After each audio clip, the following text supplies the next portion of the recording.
तो पश्चिम एशिया में इजरायल और ईरान के प्रॉक्सी संगठनों की जंग में नए और घातक हथियारों की एंट्री हो गई है। यमन के हूती विद्रोहियों ने लाल सागर में अपना सबमरीन ड्रोन लॉन्च कर दिया है, जिसका नाम ही कयामत है। हिजबुल्लाह के आतंकियों का ड्रोन और रॉकेट हमला पहले ही चल रहा है। ईरान की फैक्ट्रियों में बने ये ड्रोन और रॉकेट जमीन से ज्यादा इजरायल के खजाने में आग लगा रहे हैं। हिजबुल्लाह और हूती की रणनीति क्या है और इजरायल ने पलटवार के लिए कौन से हथियार पर दांव लगाया है, देखिए हमारी ये रिपोर्ट।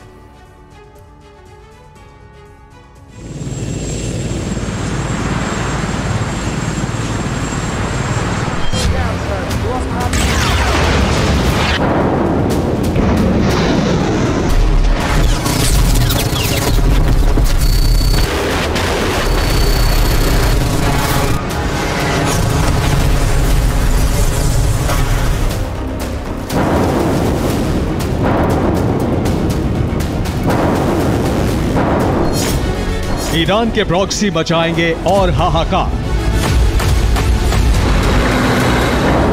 ड्रोन और मिसाइलों के बाद एक और हथियार।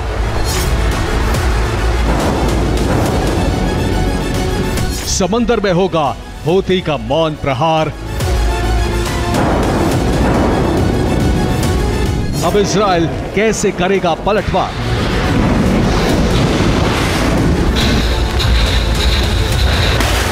पश्चिम एशिया में इजराइल और ईरान के प्रॉक्सी के रण के नए चरण का ऐलान हो गया है।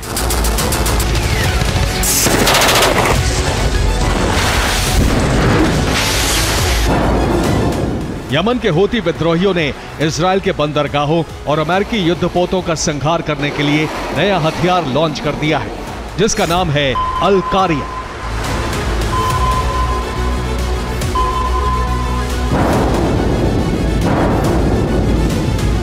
यह हूती का सबमरीन ड्रोन है, समंदर की लहरों के नीचे तैरती तबाही।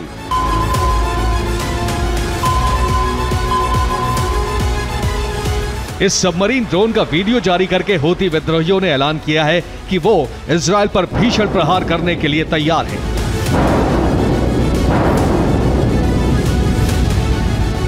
हूती के इस सबमरीन ड्रोन के नाम में ही कयामत है। अल कारिया असल में कुरान का 101वां सूरा है।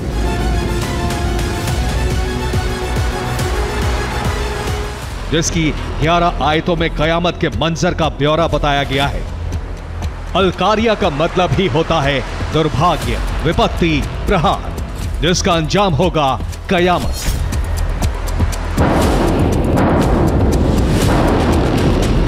इस वीडियो के साथ ही हूती विद्रोहियों ने एक प्रोपेगेंडा वीडियो जारी करके अपने तेवर साफ कर दिए हैं।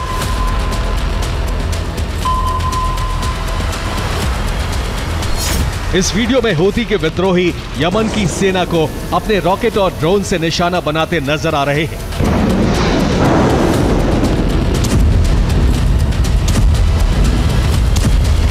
यमन से आई ये धमकी इजराइल के लिए शुभ संकेत नहीं है। हूती एक और नए हथियार दिखाकर इजराइल और अमेरिका को ललकार रहा है, तो दूसरी ओर लेबनान में इजराइल की भारी बमबारी के बाद भी हिजबुल्लाह हार मानने के लिए तैयार नहीं है।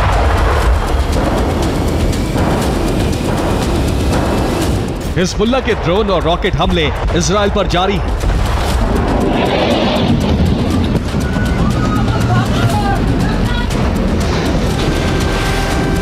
हूती और हिजबुल्लाह के ड्रोन और मिसाइल हमलों को इजरायली एयर डिफेंस सिस्टम ने नाकाम तो किया है, लेकिन इजराइल को अपनी सुरक्षा की बड़ी कीमत चुकानी पड़ रही है।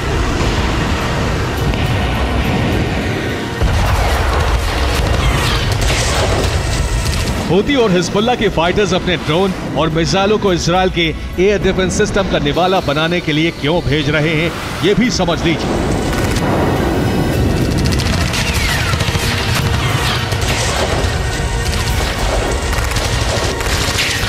हूती और हिजबुल्लाह जिन ड्रोन से इजराइल पर हमले कर रहे हैं, उनकी कीमत 1000 से 4000 डॉलर के बीच है। हूती और हिजबुल्लाह के पास ईरान में बने जो रॉकेट हैं, वो भी 5 से 10,000 डॉलर के ही हैं। जबकि इजराइल का आयरन डोम डिफेंस सिस्टम अगर एक ड्रोन या रॉकेट को इंटरसेप्ट करता है तो उसकी लागत कम से कम 50,000 डॉलर होती है। डेविड स्लिंग, एरो या थॉट सिस्टम से किसी ड्रोन या रॉकेट को इंटरसेप्ट करने की लागत 1 लाख से 1.5 लाख डॉलर तक पहुंच जाती है।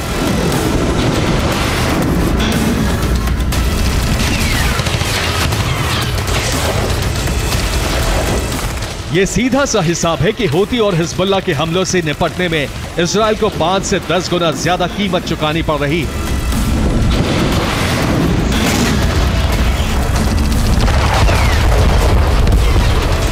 हूती और हिजबुल्लाह अपने हमलों से इजराइल की अर्थव्यवस्था को भस्म करने में जुटे हैं। यही खेल समझने के बाद इजराइल ने अपनी डिफेंस स्ट्रैटेजी बदलने का फैसला किया है।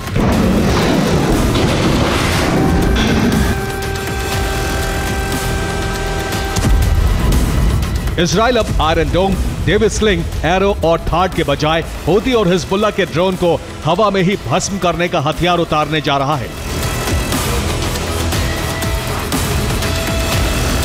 इजराइल के इस ड्रोन किलर का नाम है आयरन बीम। ये लेजर डिफेंस सिस्टम इजराइल का नया रक्षा कवच है जो दुश्मन के ड्रोन, रॉकेट, मिसाइल या मोर्टार शेल किसी भी हथियार को 7 से 10 किलोमीटर दूर हवा में ही भस्म कर सकता है।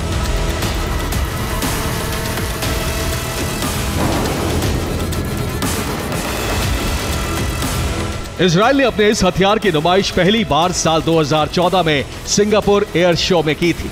ये आयरन बीम इजराइल की ही company Rafael advance defence system ने तैयार की है। ये दुनिया का सबसे सस्ता और सटीक ड्रोन किलर है।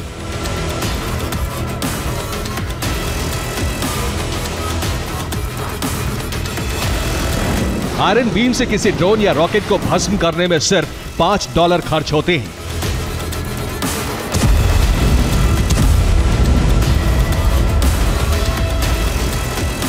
इजराइल अपने डिफेंस सिस्टम में इस ड्रोन किलर को साल 2025 तक शामिल करने वाला था, लेकिन हमास, हूती और हिजबुल्लाह के त्रिकोण में फंसने के बाद इजराइल ने आयरन बीम के प्रोडक्शन की रफ्तार बढ़ा दी है।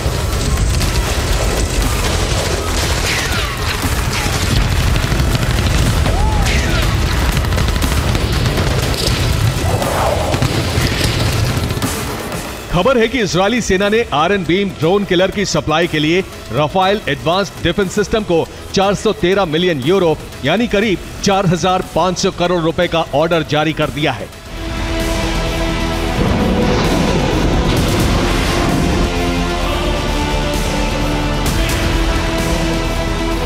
इजराइल का यह ड्रोन किलर लेजर ट्रक पर रखकर कहीं भी ले जाया जा सकता है। आयरन बीम का एडवांस ट्रैकिंग सिस्टम एक बार ऑन होने के बाद हूती और हिजबुल्लाह के ड्रोन और रॉकेट को खुद ढूंढेगा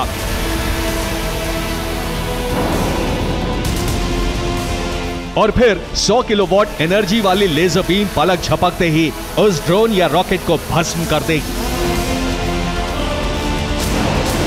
ब्यूरो रिपोर्ट, TV9, भारतवर्ष।